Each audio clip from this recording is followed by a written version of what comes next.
അസ്സലാമലൈക്കും. ജീവിതത്തിൽ പ്രയാസങ്ങൾ ഇല്ലാത്തവരായിട്ട് ആരും തന്നെ ഉണ്ടാവില്ല.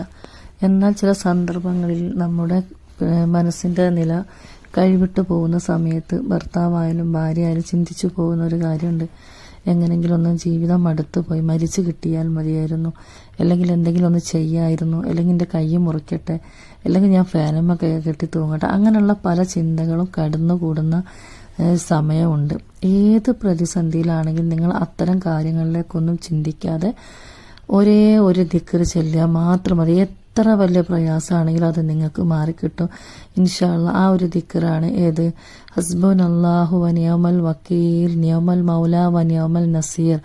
ആയിഷ ബീവിയുടെ കാലത്ത് ആയിഷ ബീവിയെ എല്ലാവരും വ്യഭിചരിച്ചവൾ എന്ന് മുദ്ര കുത്തിയ സമയത്തും അള്ളാഹുവിന്റെ മുമ്പിൽ ആയിഷ ബീവി ചൊല്ലിയ ഒരേ ഒരു ദിക്റാണ്.